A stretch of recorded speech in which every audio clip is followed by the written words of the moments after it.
नमस्कार दोस्तों, आपके अपने YouTube channel success for your यून पर आपका स्वागत है।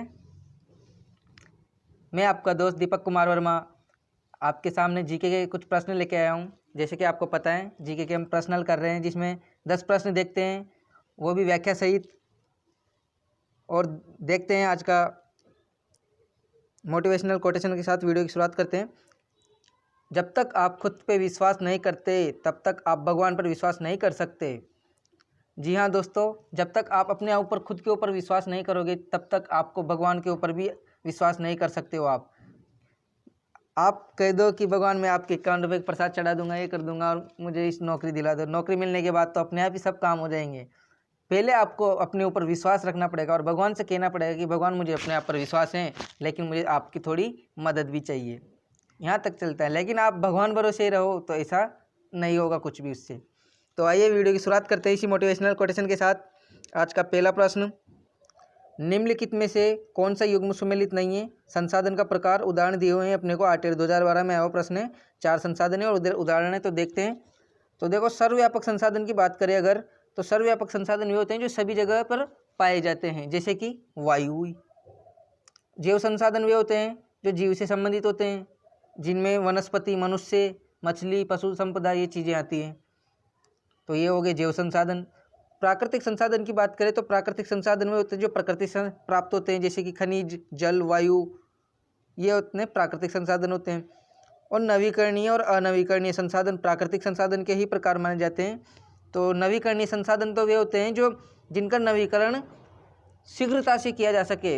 ऐसे संसाधन जिनमें नवीकरण करने की सामर्थ्य हो, वो होते हैं नवीकरण संसाधन, जैसे कि पवन ऊर्जा, सौर ऊर्जा, ये नवीकरणीय संसाधन के उदाहरण हैं। जबकि अनवीकरणीय संसाधन वो होते हैं जिनका नवीकरण करना संभव ना हो या फिर हजारों वर्षों में नवीकरण होता है। इनमें आते हैं अपने प्राकृतिक गैसें, पेट्रोलियम, कोयला। तो ये इस प्रकार इनके उदाहरण और परिभाषा हुई। तो देखो, अनवीकरणीय संसाधन का प्राकृतिक गैस सही है, ये उदाहरण हमसे नहीं है, पूछा है। प्राकृतिक संसाधन जल है ही, प्रकार प्राकृतिक संसाधन है जल, तो वायु, जल, ये सभी प्राकृतिक संसाधन है। खनिज, जैव संसाधन में वन आए ही हैं, तो ये भी सही है। इस प्रकार तीनों सही है ऊपर के।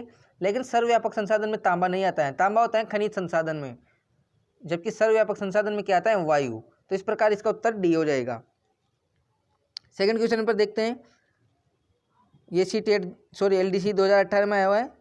संविधान का कौन सा अनुच्छेद पंचायतों की शक्तियां, अधिकार और जिम्मेदारियों से संबंधित है? तो 243 है, 356B, 357 और 243G। तो 4 अनुच्छेद दिए हुए हैं। तो मैं इन चारों अनुच्छेद पर बात करूँ तो आपको पहले बता दूं कि अनुच्छेद 243 से 243 न या 243 ओ तक भाग 9 में, संविधान के भाग 9 में इससे संबंधित, पंचायत से संबंधित अनुच्छेद दिए हुए हैं। तो इसमें क्या होता है, अनुच्छेद 243 में ए में तो ग्राम सभा का उल्लेख किया गया है। 243 ए में ग्राम सभा का उल्लेख है। जबकि अनुच्छेद 243G की बात करें तो इसमें पंचायतों की शक्तियों, अधिकार और जिम्मेदारियों की बात की गई है। इसी प्रकार अनुच्छेद 356B की बात करें अगर, तो इसमें संवैधानिक तंत्र की विफलता के संबंध में उपबंध दर्शाए गए हैं और राष्ट्रपति शासन के संबंध में ही आता है ये अनुच्छेद 356। जबकि अनुच्छेद 357 की बात करें तो 357 अनुच्छेद 356 के अधीन जो उद्घोषणाएं की गई हैं, उनके अधीन विधायी शक्तियों का प्रयोग किया जाता है इसमें। तो इस प्रकार हमने चारों अनुच्छेदों को देखा और इसका उत्तर हो जाएगा अपना पंचायतों की शक्तियां, अधिकार की बात की जाए तो अनुच्छेद 243G, जिसे हिंदी में आ जाए तो इस अनुच्छेद 243(6) ऐसे भी आ सकता है। तो ये ध्यान रखेगा क्योंकि 7वें नंबर पे आता है अंग्रेजी के अल्फ़ाबेट में जी, और हिंदी में क, ख, ग, घ, ङ, च, छ, इस प्रकार 7वें पे आता है 6। तो हिंदी में पूछे तो क, ख, ग, घ इस हिसाब से आ सकता है और अंग्रेजी में ABCD। तो ये कन्फ्यूज मत होना, ध्यान रखना, किसी प्रकार आ जाए इसका उत्तर ये हो जाएगा डी। आज का तीसरा प्रश्न देखते हैं। अभिकथन दिया हुआ है और एक तरफ कारण दिया हुआ है। तो सूर्य गुजरात में अरुणाचल प्रदेश से लगभग 2 घंटे बाद अस्त होता है। अरुणाचल प्रदेश गुजरात की तुलना में उच्च अक्षांश पर स्थित है। दिए गए विकल्पों में सही विकल्प बताना है। CTET में वो प्रश्न है। तो देखो, सूर्य की बात की जाए तो गुजरात में अरुणाचल प्रदेश से 2 घंटे बाद अस्त होता है, बिल्कुल सही बात है। और अरुणाचल प्रदेश गुजरात की तुलना में उच्च अक्षांश पर स्थित है, ये भी सही बात है। लेकिन क्या ये दोनों जो विकल्प दिया हुआ है ए अभिकथन, क्या आर उसका कारण है? नहीं, ये इसका कारण नहीं है। देखते हैं क्यों नहीं है। देखो मैं बताता हूँ, ये मैप से समझिए इसको अच्छे से आप। मैं इसको थोड़ा जूम कर देता हूँ, दिख रहा होगा आपको। ये यहाँ पर तो है अरुणाचल प्रदेश, एक मिनट, ये यहाँ पर है अरुणाचल प्रदेश जो कि भारत के पूर्वी हिस्से में आता है, जबकि गुजरात भारत के पश्चिमी क्षेत्र में आता है। तो देखो सूर्य उदय होता है तो यहाँ पर सबसे पहले, भारत में सबसे पहले सूर्य उदय कहाँ होता है? अरुणाचल प्रदेश में। और जब से सबसे आखिरी में सूर्य उदय कहाँ होता है? गुजरात में। तो इस प्रकार यहाँ पर समय ज़्यादा लगेगा, लगभग 2 घंटे लगते हैं यहाँ से। तो इस प्रकार, और ये इस अक्षांश पे है गुजरात, और ये अरुणाचल प्रदेश इससे उच्च अक्षांश पर भी है। इस प्रकार दोनों कथन अपने क्या हुए? सत्य हुए। तो क्वेश्चन पे चलते हैं, देखते हैं। मैं उम्मीद करता हूँ आपको ये समझ में आया होगा। क्वेश्चन में बोल रहे हैं कि सूर्य गुजरात में अरुणाचल प्रदेश में लगभग 2 घंटे बाद अस्त होता है। तो ये सही है, लेकिन के कारण है क्या इसका? अरुणाचल प्रदेश गुजरात की तुलना में उच्च अक्षांश पर स्थित है, तो ये तो अलग अलग बात हो गई ना। इसका कारण थोड़ी हुआ ये, उच्च अक्षांश पर स्थित होने के कारण थोड़ी होता है सूर्य अस्त या उदय बाद में। तो इसका कारण नहीं हुआ, कथन दोनों सही है लेकिन। तो इस प्रकार इस प्रश्न का उत्तर हो जाएगा अपने ए असत्य, आर सत्य। तो ये गलत है क्योंकि दोनों सत्य हैं, ए और आर दोनों सत्य हैं, लेकिन आर ए को स्पष्ट करता है, ये भी गलत बात है। इसका सही हो जाएगा ऑप्शन नंबर सी, ए और आर दोनों सत्य हैं लेकिन आर ए को स्पष्ट नहीं करता है। तो इस प्रकार सी हो जाएगा इसका। वीडियो को अधिक से अधिक लोगों को शेयर कर दीजिए, सभी तक जानकारी पहुंच सके। आज का चौथा प्रश्न देखते हैं। क्वेश्चन नंबर 4 है, अंतरिक्ष में प्रवेश करने वाले उल्कापिंड वायुमंडल के किस परत में आने पर जल जाते हैं? सीटेट में है, इस पर हम पहले ही बात कर चुके हैं। देखो आज फिर मैं बात करता हूँ, पहले पिछले वीडियो में भी हम देख चुके हैं वायुमंडल के जो ये भाग है पढ़ते हैं।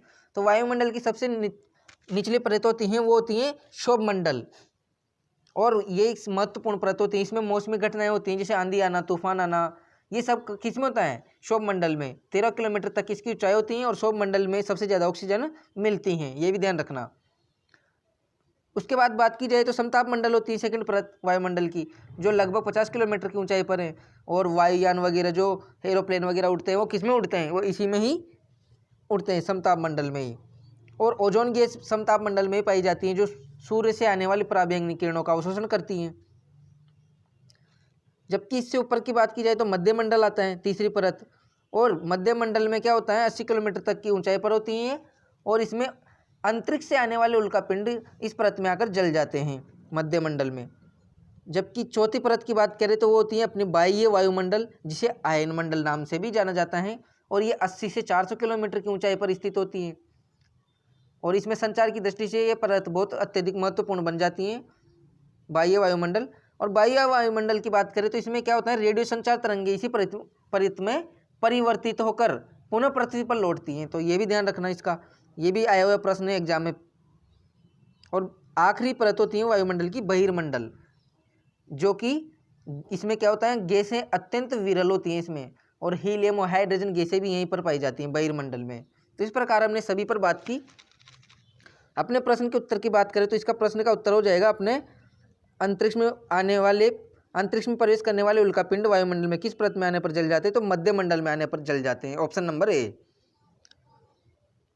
तो अगला प्रश्न देखते हैं, 5वां। राजस्थान राज्य खनिज विकास निगम लिमिटेड का विलय राजस्थान राज्य खान एवं खनिज लिमिटेड में कब हुआ? तो 19 जनवरी 1990, 26 दिसंबर 1995, 19 फरवरी 2003, 1 मार्च 2003। देखो 19 जनवरी 1990 का काला दिन था, जिसमें क्या किया हुआ था? कश्मीर पंडितों को अलगाववादियों ने पलायन करने के लिए बाध्य कर दिया था। उनसे कह दिया था कि या तो तुम मुस्लिम धर्म स्वीकार करो, या फिर यहाँ से चले जाओ, या फिर मरने को तैयार हो जाओ। तो इस दिन ये घटना हुई थी। जबकि 19 फरवरी 2003 को बात करें तो इसमें राजस्थान राज्य खनिज विकास निगम लिमिटेड का विलय राजस्थान राज्य खान एवं खनिज लिमिटेड में हुआ था इस दिन 19 फरवरी 2003 को। 1 मार्च 2003 को भारत पाकिस्तान का वर्ल्ड कप मैच हुआ था, ग्रुप मैच, जिसमें सेंचुरियन में खेला गया था। और आपको पता है वर्ल्ड कप में भारत से पाकिस्तान एक बार भी कभी भी नहीं जीता है। तो इस प्रकार इसका सही उत्तर हो जाएगा ऑप्शन नंबर सी। बाकी बातों को भी ध्यान में रखिए, आने वाले एग्जाम में आपके लिए ये भी पहुंची जा सकती हैं। अगला प्रश्न है आज का 6 नंबर का क्वेश्चन। बनस्थली विद्यापीठ की स्थापना निम्न वर्ष हुई, कौन से वर्ष में हुई? बीएसटीसी में है प्रश्न है, 1934, 35, 36, 37। तो देखो बनस्थली विद्यापीठ पर हम थोड़ी उत्तर पहुंचने से पहले कुछ बात करते हैं। 1929 में क्या होता है? हीरालाल शास्त्री जी, जो कि अपने राजस्थान के पूर्व मुख्यमंत्री हैं, प्रथम मुख्यमंत्री हैं, उन्होंने क्या किया था, जयपुर से 45 मील दूर वनस्थली नामक स्थान निवाई टोंक में आता है ये, यहाँ पर क्या किया था, जीवन कुटीर की स्थापना की थी। और वहीं इनकी पत्नी ने भी इनका साथ दिया था, जिसका नाम रत्ना शास्त्री था। फिर इनकी पुत्री का नाम था शांताबाई, जो कि 12 वर्ष की आयु में ही मर चुकी थी। 25 अप्रैल 1935 को अचानक क्या हुआ, इनकी पुत्री का निधन हो गया था बीमारी के चलते, अस्वस्थता के कारण। और इनको अपनी पुत्री से कुछ अपेक्षाएं थी, उम्मीदें थी, तो वो पूरी नहीं हो पाने के कारण हीरालाल शास्त्री ने 6 अक्टूबर 1935 को श्री शांताबाई शिक्षा कुटीर की स्थापना करी, जो कि वनस्थली विद्यापीठ के नाम से जानी गई बाद में जाकर। तो 6 अक्टूबर 1935 को ही इसकी स्थापना हुई थी। तो इस प्रकार इस प्रश्न का उत्तर तो जाएगा 1935। हमसे यहाँ पर दिनांक तो पूछी नहीं है, वर्ष पूछा है तो 1935। तो इस प्रकार ये आने इर्द गिर्द की जानकारी भी याद रखें। मैं चाहता तो इसका उत्तर आपको 1935 बता के आगे बढ़ सकता था, लेकिन मेरा उद्देश्य है कि आपको अधिक से अधिक जानकारी मिले और प्रश्न किस प्रकार पूछे जा सकते हैं, कौन कौन से महत्वपूर्ण प्रश्न बन सकते हैं आने वाले एग्जाम में। तो इस प्रकार मैंने बाकी जानकारी दी। अभी लाइब्रेरियन का पेपर हुआ था, उसमें 2 प्रश्न पूछे गए यहीं से, वनस्थली विद्यापीठ से। उसमें एक प्रश्न तो ये पूछा गया था कि वनस्थली विद्यापीठ से संबंधित महिला कौन थी। 4 महिलाओं के नाम थे, तो उनमें रत्ना शास्त्री उसका उत्तर था, जो कि हीरालाल शास्त्री की पत्नी थी। एक प्रश्न में ये पूछा गया था कि जीवन कुटीर गीत से संबंधित कौन है या इसकी स्थापना किसने की, ऐसे कुछ प्रश्न था, तो उसका उत्तर था हीरालाल शास्त्री। तो इस प्रकार हमने यहाँ से बहुत सारे प्रश्न देख लिए हैं और आए हुए हैं एग्जाम में, तो इनको आप अच्छे से देखें। और मेरा उद्देश्य है आपको अधिक से अधिक जानकारी मिल सके, तो आप भी थोड़ी सी मेरी हेल्प कीजिए और वीडियो को अधिक से अधिक लोगों को शेयर कीजिए। देखो, लाइक शेयर करने में आपका कुछ भी नहीं जाता है, थोड़ा सा समय लगता है, आपको ज़्यादा टाइम थोड़े लगता है। आपके और दोस्तों को भी जानकारी मिलेगी और औरों को भी पता चलेगा कि एग्जाम में कैसे कैसे प्रश्न पूछे जाते हैं और कैसे प्रश्न पूछे जा सकते हैं। तो मेरा यही कहना है, आप वीडियो को अधिक से अधिक लोगों को शेयर कीजिए और वीडियो को लाइक कीजिए। और जिस भाई ने भी चैनल को अभी तक सब्सक्राइब नहीं किया है, प्लीज़ वो भी चैनल को सब्सक्राइब करें, ताकि समय समय पर आपको नोटिफिकेशन मिलती रहे। देखते हैं अगला प्रश्न आज का। भारतीय संविधान को अंगीकृत किया गया, भारतीय संविधान को संविधान सभा द्वारा, संसद द्वारा, लोकसभा द्वारा या राज्यसभा द्वारा। तो देखो, भारतीय संविधान को बहुत सीधा सा क्वेश्चन है, संविधान सभा द्वारा अंगीकृत किया गया था, अपनाया गया था। कब? 26 नवंबर 1949 को, आपको पता ही होगा। और 26 जनवरी 1950 को संविधान लागू हुआ था, ये भी आपको मालूम होगा। तो ये इसका उत्तर हो जाएगा ऑप्शन ए। 8वां प्रश्न देखते हैं। स्थायी पवनों के संबंध में कथन दिए हुए हैं कुछ, देखते हैं। स्थायी पवनों के संबंध में कथन बताना है, ए और बी विचार करना है और सही विकल्प का चयन करना है। सीटेट में आया हुआ प्रश्न है, देखो। स्थायी पवनें वर्ष भर लगातार निश्चित दिशा में चलती रहती हैं। पश्चिमी एवं पूर्वी पवनें इनके उदाहरण हैं। तो देखो, स्थायी पवनों की अगर बात करें हम, तो स्थायी पवनें क्या होती हैं? वे पवनें होती हैं जो एक निश्चित दिशा में चलती हैं, साल भर में एक निश्चित एक कटिबंध से दूसरे कटिबंध के बीच चलती हैं। इन्हें स्थायी पवनें या प्रचलित पवनें भी कहते हैं, इन्हें निश्चित पवनें भी कहते हैं, इन्हें सनातनी पवनें भी कहते हैं। तो इस प्रकार इनके अन्य नाम भी पूछे जा सकते हैं, तो ये भी ध्यान रखना। और स्थायी पवनों के प्रकार की बात करें तो इनमें आती है व्यापारिक पवनें, पछुआ पवनें, ध्रुवीय पवनें, और एक और आती है विस्तृत पछुआ पवनें। तो इस प्रकार इसके प्रकार होते हैं। तो हमसे क्या पूछेंगे, ये वर्ष भर साल लगातार निश्चित दिशा में चलती रहती है। अभी परिभाषा में देखा था हमने, बिल्कुल सही कथन है। पश्चिमी एवं पूर्वी पवनें इनके उदाहरण हैं। तो हाँ, पश्चिमी और पूर्वी पवनें स्थायी पवनों के ही उदाहरण हैं। तो इस प्रकार दोनों कथन सही है इसके। तो हम देखते हैं कौन से ऑप्शन में इसे दिया हुआ है। ए सही, बी गलत, तो ये तो हो ही नहीं सकता। ए गलत, बी सही, ये भी नहीं है। ए और दो दोनों सही हैं। तो इस प्रकार इसका उत्तर हो जाएगा सी। अगला प्रश्न चलते हैं, देखते हैं अगला प्रश्न कौन सा है। विशेष रूप से निर्मित टैंकों और तालाबों में मछली का प्रजनन क्या कहलाता है? तो pisciculture, sericulture, viticulture, horticulture. Pisciculture होता है जो मछलियों से संबंधित होता है, मछलियों का प्रजनन, ये इसका उत्तर तो ये हो जाएगा पिसिकल्चर। और आप इसको कैसे याद रख सकते हो? मछली को इंग्लिश में क्या बोलते हैं? फिश, और फिश मतलब पीसी, फिश पीसी मिलता जुलता है। तो इस प्रकार भी आप इसको याद रख सकते हो। इसी प्रकार सेरिकल्चर किससे संबंधित होता है, इस पर भी बात करते हैं। तो सेरिकल्चर में किसका अध्ययन किया जाता है? सेरिकल्चर में किया जाता है रेशम कीटों का, रेशम कीट पालन का अध्ययन किया जाता है सेरिकल्चर में। अब इसको कैसे याद करोगे?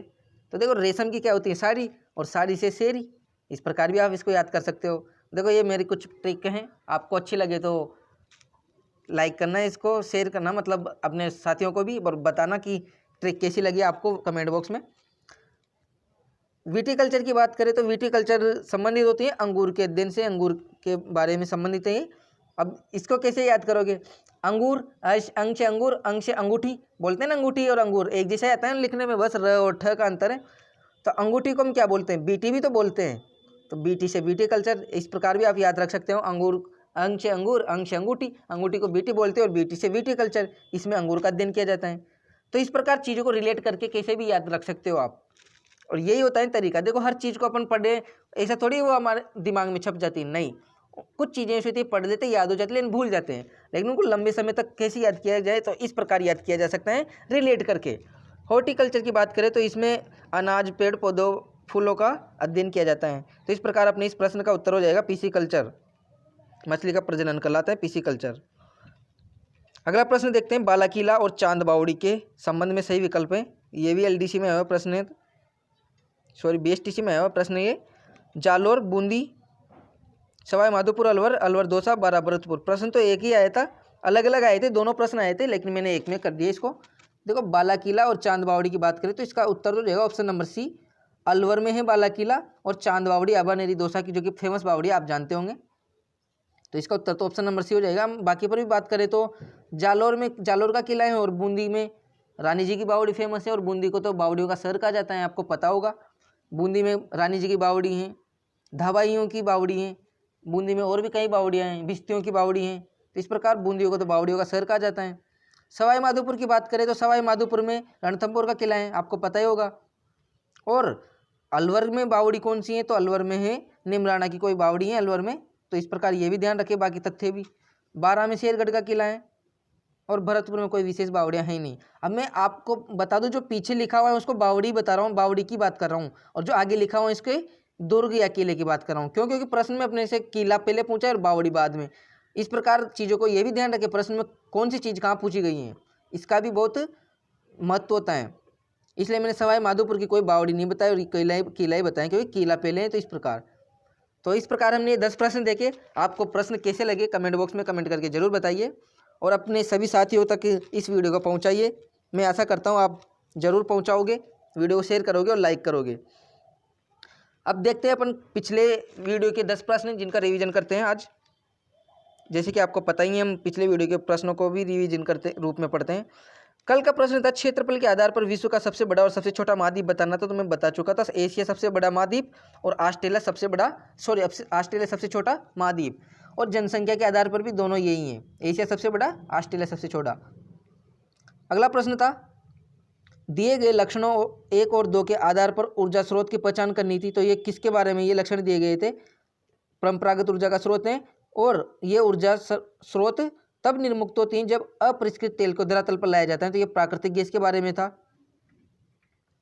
कल का तीसरा प्रश्न, खिलजी और तुगलक वंश के अंतर्गत प्रशासन और समेकन के संदर्भ में क्या सही था? तो देखो, दिल्ली से बंगाल जैसे सुदूर प्रांतों का नियंत्रण कठिन था, इसका ये उत्तर था। नेक्स्ट प्रश्न कल का, कालीबंगा जो एक ऐतिहासिक स्थल है, राजस्थान के किस जिले में आती है? तो कालीबंगा हनुमानगढ़ में आती है। जबकि सिक्कर में गणेश्वर सभ्यता, उदयपुर में आर्य सभ्यता है, तो इनको भी ध्यान रखना। लूणी नदी की बात करें तो लूणी नदी का उद्गम था नागपाड़ी, अजमेर। निम्नलिखित में से किस गवर्नर जनरल ने फैसला किया कि बहादुर शाह जफर आखिरी मुगल सम्राट होंगे और उनकी मृत्यु के बाद किसी भी वंशज को शासक के रूप में पहचाना नहीं जाएगा? तो वो थे अपने लॉर्ड कैनिंग। इसका उत्तर कल देख चुके हैं। और इस प्रश्न पे बात करूँ तो कल वाले वीडियो में कुछ गलती हो गई थी, वो क्या मुंह से निकल गया था। 1800 लॉर्ड कॉर्नवालिस भारत के गवर्नर जनरल कब से कब तक रहे? वो रहे थे 1786 से 1793 तक, और मुंह से निकल गया था कि 1876 से 1793 तक। तो 1876 से 1793 तो कैसे रहेंगे, आप भी सोच सकते हो। तो मुंह से गलती से निकल गया था, उसका सही कर लीजिएगा, 1786 से 1793 तक। तो इसका उत्तर तो हो जाएगा अपने लॉर्ड कैनिंग। अगला प्रश्न देखते हैं, निम्नलिखित में से कौन सा युग्म सही सुमेलित नहीं है?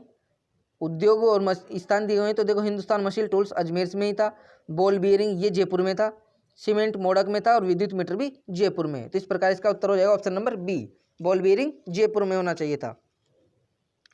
गजनेर वन्यजीव अभ्यारण्य स्थान राजस्थान के कौन से जिले में स्थित है? तो गजनेर वन्यजीव कहाँ पर था? तो गजनेर वन्यजीव अभ्यारण्य था अपने बीकानेर में। कल का 9 नंबर क्वेश्चन था, कौन राज्यसभा सदस्यों का चुनाव करता है? तो विधानसभा के सदस्य राज्यसभा का सदस्यों का चुनाव करते हैं, जिन्हें विधायक भी कहते हैं। कल का लास्ट प्रश्न देखते हैं, किस वर्ष में भारतीय पेटेंट अधिनियम पारित हुआ था? तो भारतीय पेटेंट अधिनियम पारित हुआ था 1970 को। एक प्रश्न जो कल का आपको कमेंट बॉक्स में उत्तर देना था, इसका उत्तर देखते हैं आज। क्या था? निम्नलिखित में से इनमें से असुमेलित राजस्थान के बारे में बताना है। विधानसभा प्रतिपक्ष का प्रथम नेता कौन था? जसवंत सिंह था। बिल्कुल सही है, विधानसभा प्रतिपक्ष का प्रथम नेता जसवंत सिंह ही था, ये तो सही है। विधानसभा में प्रथम मुख्य सचेतक मथुरादास माथुर। तो देखो, विधानसभा में प्रथम मुख्य सचेतक यही थे, मथुरादास माथुर, ये भी सही है।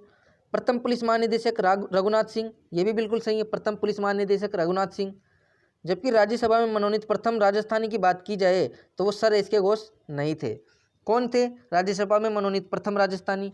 तो वो थे अपने नारायण सिंह मानकवाल, जो 26 अगस्त 2003 को मनोनीत किए गए थे। नारायण सिंह मानकवाल, नाम ध्यान रखिएगा, राज्यसभा में प्रथम मनोनीत राजस्थानी।